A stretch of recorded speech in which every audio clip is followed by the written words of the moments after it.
ज़िला विधिक सेवा प्राधिकरण जो कि ज़िला कचहरी कैथल के पास इसका अलग दफ्तर है एडीआर सेंटर में। ये अलग अलग इसके फंक्शंस हैं, जिसमें सबसे बड़ा मेन फंक्शन यही है लोगों को मुफ्त कानूनी सहायता प्रोवाइड करना। मुफ्त कानूनी सहायता कोर्ट कचहरी के मामलों में भी हो सकती है, उसके अलावा किसी ने सलाह मशवरा लेना है या फिर किसी भी सरकारी विभाग में किसी प्रकार से कोई दिक्कत आ रही है तो वहाँ पर हम उनकी सहायता कर सकते हैं कानूनी रूप से। हमारे पास 50 अधिवक्ताओं का पैनल है, जिसमें काफ़ी सीनियर एडवोकेट्स भी हैं और नए एडवोकेट्स को भी मौका दिया गया है। तो एक मिक्स पैनल है। तो डिपेंडिंग अपॉन नीड के जो कोई फीमेल एप्लीकेंट आता है कि जिसने घरेलू हिंसा अधिनियम में केस डालना है, उनको हम फीमेल एडवोकेट्स प्रोवाइड कर देते हैं। कई बार कईयों की रिक्वेस्ट आती है तो उस हिसाब से एडवोकेट्स प्रोवाइड कर दिए जाते हैं। इसके अलावा यदि किसी को पेंशन में, आधार कार्ड बनाने में या जन्म प्रमाण पत्र, मृत्यु प्रमाण पत्र बनाने में किसी को दिक्कत आती है तो वो भी हमारे दफ्तर को संपर्क कर सकता है। वो यहाँ पर आके अपनी एप्लीकेशन देगा। बाकी हम आगे कंसर्न डिपार्टमेंट में एप्लीकेशन फॉरवर्ड करते हैं और and as per law, as per rules जो भी होगा उसमें कार्रवाई करते हैं। जवाब आ जाता है और वही हम उनको मतलब सूचना उसी जवाब की दे देते हैं जो एप्लीकेंट होता है। मीडिएशन भी यहाँ पर एडीआर सेंटर में होती है। मध्यस्थता आप सब समझते हैं कि कोर्ट में कितनी देर तक मामले लंबित रहते हैं, तो ये एक कोर्ट की तरफ से एक एफर्ट है कि केस को जल्दी निपटारा किया जाए। तो मीडिएशन भी है हमारे यहाँ पर 9 से 10 मीडिएटर्स हैं जो कि पूरे एफर्ट्स डालते हैं कि कोर्ट के मैटर्स, स्पेशली पारिवारिक मामले, कि उनको सुलझाया जाए। क्योंकि मध्यस्थता में क्या होता है कि कोई पार्टी एक जीतती नहीं है, दूसरी हारती नहीं है, इसमें दोनों ही जीतती हैं।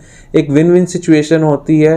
इसमें पैसे की बचत भी होती है। जो कोर्ट कचहरी में केस इतने सालों तक चलता है उसका फैसला झट से हो जाता है, वो भी पार्टियों की रजामंदी से। अगली चीज़ मैं और बताना चाहूँगा कि जेल में भी, जो डिस्ट्रिक्ट जेल कैथल है, वहाँ पर भी हमारे एडवोकेट्स जाते हैं। जेल के अंदर भी लीगल एड प्रोवाइड की जाती है। जागरूकता शिविर का आयोजन किया जाता है। जेल में तो है ही है, जेल के बाहर भी अन्य विभिन्न गाँवों में भी जागरूकता शिविर लगाए जाते हैं। पीछे हमने पिछले सप्ताह मतलब कि 14 दिन जो नालसा का कैंपेन आया था, हमने कैथल ज़िले के सारे गांव आंगनवाड़ी वर्कर्स के थ्रू, पैरालीगल वॉलंटियर्स और पैनल एडवोकेट्स के थ्रू हमने सारे गांव कवर करे थे। तो ये कुछ एक्टिविटीज़ हैं जो कि डीएलएस से कैथल और बाकी डीएलएसएस भी रेगुलरली करते रहते हैं। तो किस प्रकार जो कई बार ऐसे व्यक्ति होते हैं जो निराश हो जाते हैं, ऐसी समस्या में कहीं ना कहीं डीएलएस से उनकी मदद करता है। कानूनी शिविर भी लगातार बताए जाते हैं, कानून के बारे में जानकारी दी जाती है। किस प्रकार की और अन्य गतिविधियां हैं जो सालाना चलती रहती हैं? सालाना आपको बताया, जैसे मैंने भी जिक्र किया कि लीगल अवेयरनेस कैंप्स तो एक माध्यम है ही है। हम वेबिनार, सेमिनार्स का भी आयोजन करते हैं। स्कूलों में सेमिनार्स लगाए जाते हैं ताकि बच्चों को स्कूल में ही उनके राइट्स के बारे में बताया जाए। सेमिनार्स के थ्रू कॉम्पिटिशन्स भी होते हैं लीगल टॉपिक्स पे अलग अलग।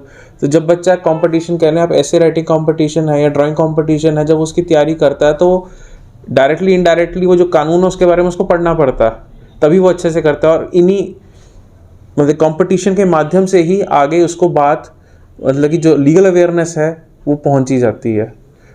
तो कहीं ना कहीं जैसे अब लोक अदालतें हैं वो भी न्याय का सुगम साधन बन रही है। अभी 12 नवंबर को भी राष्ट्रीय लोक अदालत आयोजित की गई थी जी। इस संबंध में आप क्या कहना चाहते हैं? राष्ट्रीय लोक अदालत भी, जैसे मैंने आपको बताया मध्यस्थता का भी मैंने जिक्र किया, उसी तरीके से लोक अदालत में भी निपटारा जो होता है केसों का रजामंदी से होता है।